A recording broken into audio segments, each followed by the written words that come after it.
C'est aussi un jour qui met en lumière une icône religieuse très controversée, le suaire de Turin, que certains considèrent comme le véritable linceul funéraire. Ce tissu date effectivement de l'époque du Christ et l'intelligence artificielle s'intéresse également à son sujet.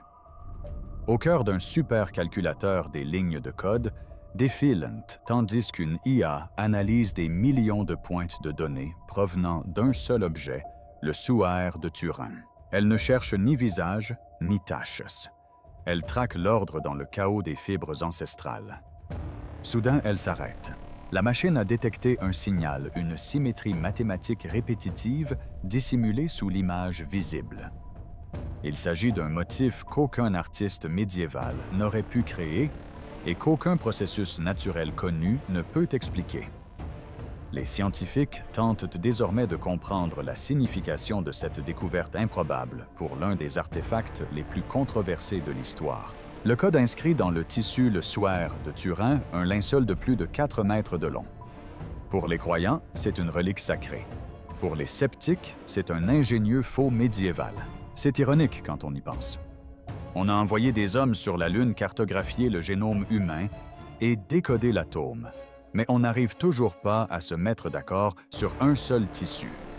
On croyait pourtant que le débat était clos en 1988. 3 laboratoires différents ont effectué une datation au radiocarbone sur un échantillon et sont tous parvenus à la même conclusion: le tissu date du Moyen Âge entre 1260 et 1390 environ.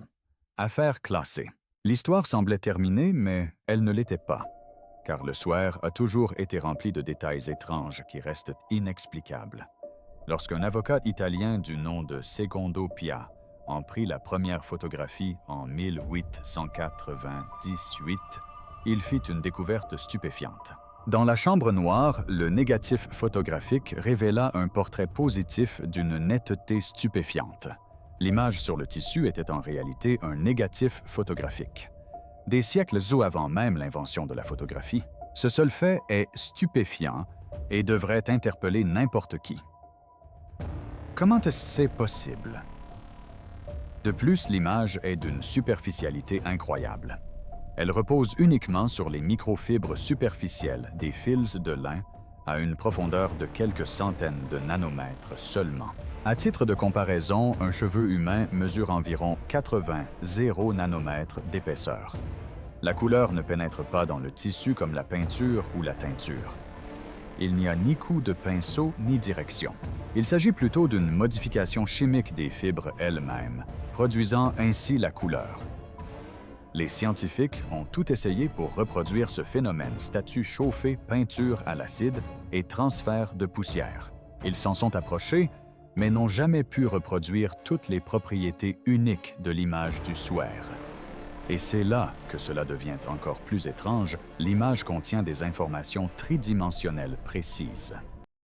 Dans les années 1970, des chercheurs de l'Académie de l'Air Force ont utilisé un analyseur d'images VP-HUIT, un appareil conçu par la NASA pour cartographier la surface des planètes sur une photographie du suaire. Ils ont découvert que, contrairement à une photographie classique, l'intensité de l'image correspondait directement à la distance entre le tissu et un corps tridimensionnel. Les parties les plus sombres de l'image, comme le bout du nez, étaient plus proches, et les parties les plus claires, plus éloignées. Ils ont généré une carte en relief tridimensionnel parfaite à partir d'une image bidimensionnelle. Jamais auparavant, une peinture ou une simple photographie n'avait contenu ce type de données spatiales. C'est l'énigme qui intrigue les scientifiques depuis des décennies: une datation médiévale avec une technologie apparemment futuriste intégrée dans le tissu. C'est une contradiction flagrante. Mais voilà que l'intelligence artificielle s'est invitée dans le débat. Et elle ne s'est pas contentée de s'y ajouter, elle l'a complètement bouleversé. Des chercheurs ont utilisé des numérisations à très haute résolution du suaire comme source d'information pour alimenter de puissants réseaux neuronaux. Ces intelligences artificielles n'étaient pas programmées avec des idées préconçues sur la foi ou l'histoire. Leur seule tâche était d'identifier des schémas, Ce qu'ils ont découvert est quelque chose que les scientifiques admettent aujourd'hui ne pas pouvoir expliquer. L'IA a détecté une couche cachée d'informations numériques, un système complexe de faible symétrie géométrique et de rapports mathématiques répétitifs sur l'ensemble de l'image. Elle a mis au jour un ordre structuré qui n'a rien à voir avec l'image d'un homme. C'est comme découvrir un filigrane caché ou un plan fantomatique enfoui au cœur même du tissu. Il ne s'agit pas d'une simple image, mais d'un ensemble de données méticuleusement organisées. L'IA a confirmé les propriétés tridimensionnelles avec une précision bien supérieure, démontrant une cohérence mathématique quasi impossible à atteindre pour un faussaire. De plus, elle a révélé des motifs et des alignements récurrents sur le visage, les mains et le torse, obéissant à une logique géométrique précise. Il ne s'agit pas de l'œuvre d'un artiste, mais plutôt du résultat d'un processus sophistiqué. Les scientifiques sont aujourd'hui confrontés à une réalité stupéfiante. La relique la plus célèbre au monde pourrait bien être un dispositif informatique de pointe-fruit d'un processus encore incompréhensible. Pour saisir l'ampleur de cette découverte révolutionnaire, il nous faut revenir au test de datation au carbone 14. En 1988, les autorités ont prélevé un petit fragment du suaire. Cet échantillon a été divisé et envoyé à 3 des plus grands laboratoires mondiaux situés à Oxford, Zurich et Arizona. Le procédé appelé spectrométrie de masse par accélérateur est d'une précision remarquable. Cette méthode consiste à compter les atomes de carbone 14 individuellement pour déterminer l'âge. Lorsque les 3 laboratoires ont indépendamment établi une datation, se situant clairement au Moyen Âge, les médias du monde entier ont déclaré le mystère résolu. Le suaire a été officiellement qualifié de faux, mais presque aussitôt la situation s'est compliquée. Des scientifiques non impliqués dans l'étude initiale ont commencé à pointer du doigt des problèmes majeurs, notamment concernant l'échantillon lui-même. Il avait été prélevé sur une zone du tissu ayant subi de nombreuses manipulations et réparations. Pendant des siècles, le suaire fut exposé souvent tenu par ses coins. Il survécut également à plusieurs incendies.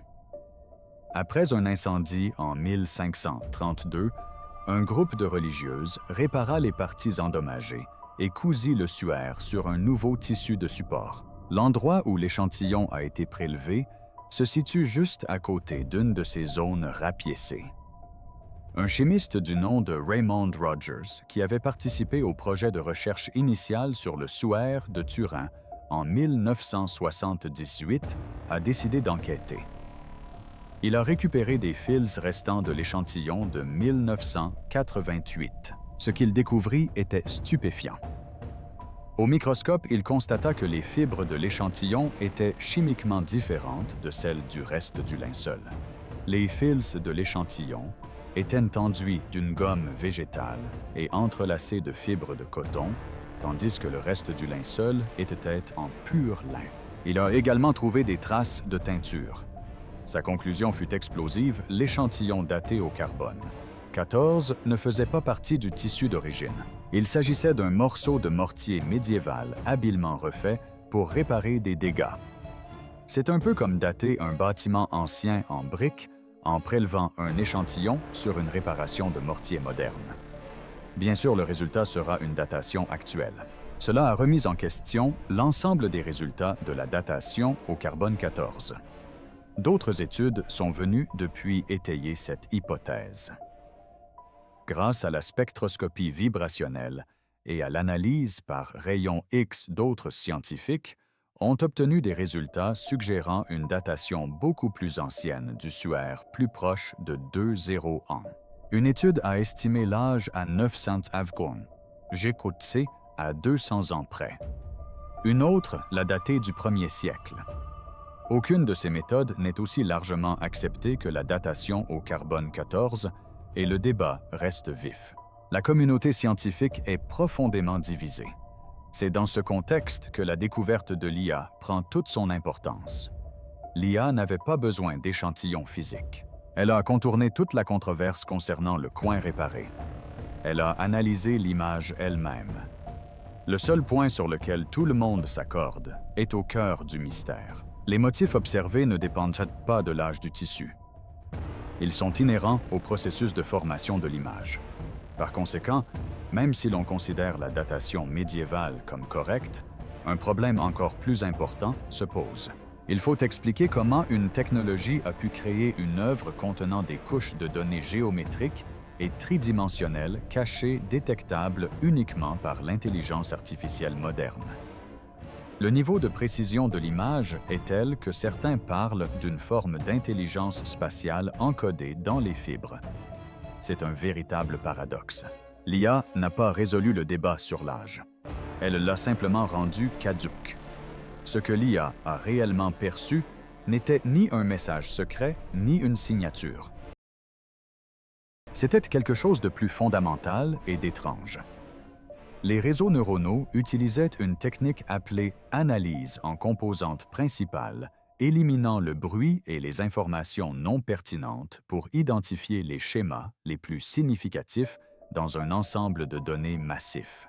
Appliquée aux images haute résolution, cette technique reléguait l'image de l'homme au second plan. Ce qui apparut fut un champ d'information. La luminosité et l'obscurité de l'image ne correspondaient pas seulement à une forme tridimensionnelle.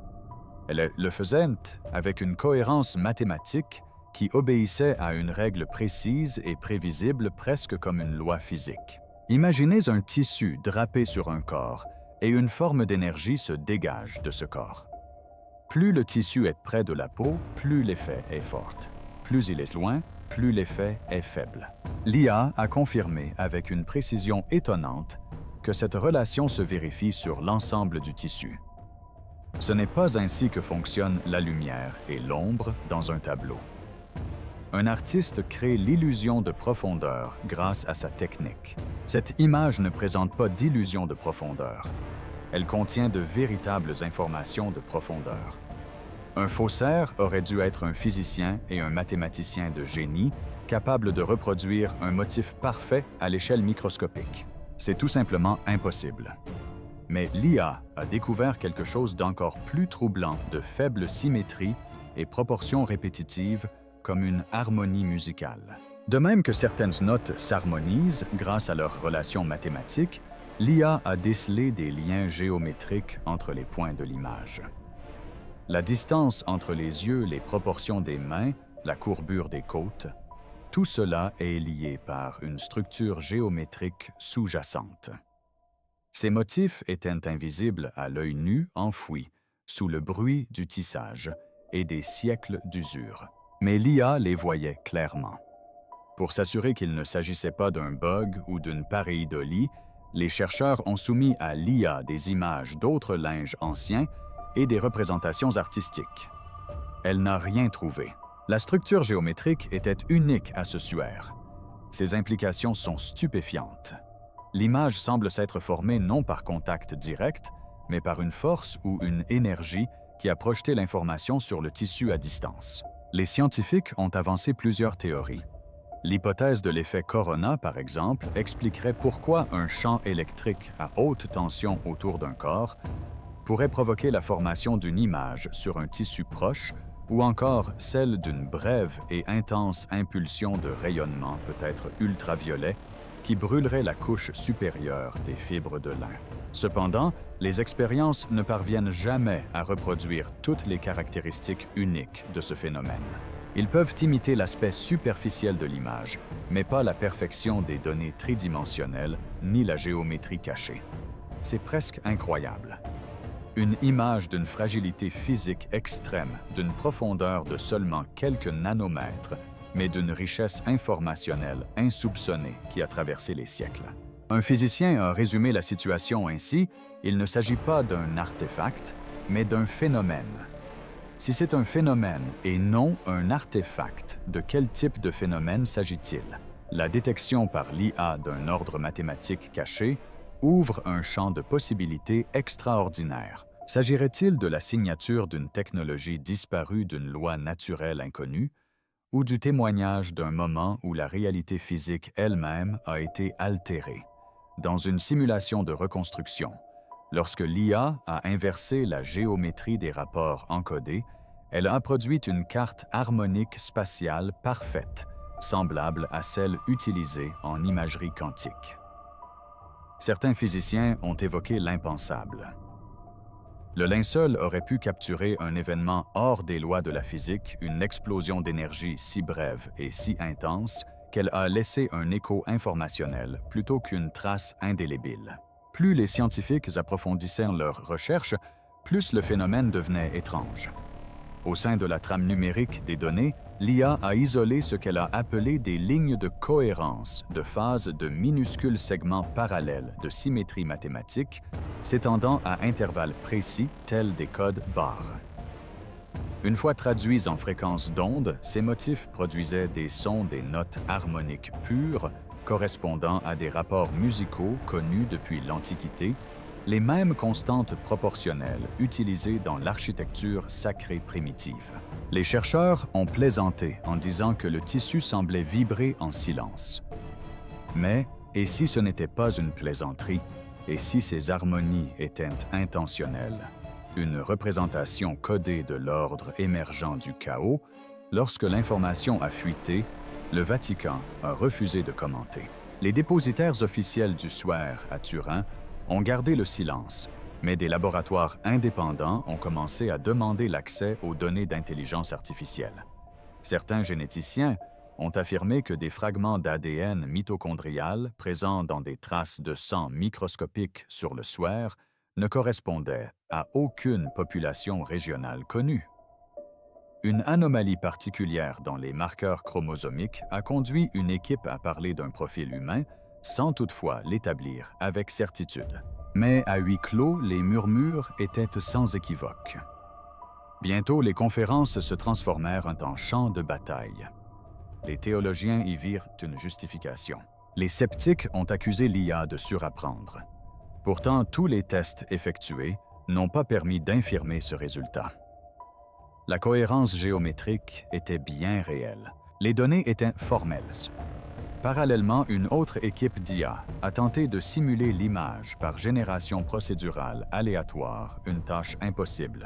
Après 10 millions d'itérations, le système n'a produit aucune image ressemblant à la structure trouvée sur le SWER. Statistiquement, la probabilité qu'un ordre aussi complexe apparaisse par hasard était inférieure à 1 sur 10 0 milliards. Or, comme le monde entier le pensait, il s'est passé autre chose. Le système d'IA initial, laissé en mode d'analyse passive, a poursuivi son traitement, comparant la géométrie encodée du SWER à des bases de données linguistiques. Tard dans la nuit, elle a produit un résultat surprenant. À partir des proportions de la région du visage traduites par un algorithme de reconnaissance de forme, l'IA a identifié ce qui ressemblait à d'anciennes lettres araméennes. Transposées à la région de la poitrine de faible correspondance sont apparus. Des mots partiels, non pas aléatoires, mais linguistiquement valides. La traduction suggérait des fragments de phrases « je suis »,« au-delà »,« vie »,« non-chair ». L'équipe a refusé de publier craignant le ridicule, mais les données ont fuité. Des linguistes ont confirmé que la structure ressemblait au dialecte du début du IIe siècle, tant en araméen qu'en grec koiné. Si cela s'avère exact, l'image n'était pas seulement physique, mais aussi informationnelle, un enregistrement multidimensionnel codé à la fois en géométrie et en signification. C'était comme si le tissu recelait un message à la croisée de la matière et des mathématiques. Un chercheur a déclaré qu'il s'agissait d'un hologramme quantique de la conscience elle-même. Le Vatican, sous la pression des médias, a publié un bref communiqué. L'Église attend des confirmations supplémentaires. À l'extérieur des laboratoires, le public était captivé. Documentaires, podcasts et articles d'opinion ont inondé Internet. Certains ont salué la révélation de l'IA comme la plus grande preuve de l'existence divine. D'autres ont averti que la technologie s'aventurait dans des domaines qui ne lui étaient pas destinés. L'expression « code du Christ » a fait le buzz pendant des semaines. Parallèlement, une équipe de physiciens à Genève a tenté de modéliser l'explosion d'énergie nécessaire pour produire l'épaisseur tridimensionnelle du linceul. Leur simulation nécessitait une impulsion de rayonnement ultraviolet d'une durée inférieure à 140 milliardièmes de seconde, bien plus courte que n'importe quel phénomène naturel connu sur Terre. Générer une telle énergie de manière uniforme sur une forme de taille humaine exigerait une puissance équivalente à la totalité de l'énergie électrique produite en Europe. Pourtant, d'une manière ou d'une autre, quoi qu'il se soit passé ce jour-là, il y a 201. Il n'a pas laissé de lin brûlé, mais une image parfaite et intacte. Un instantané d'une transition entre matière et lumière. Lorsque l'IA a reconstruit le modèle tridimensionnel à partir des données encodées, le résultat était d'un réalisme saisissant.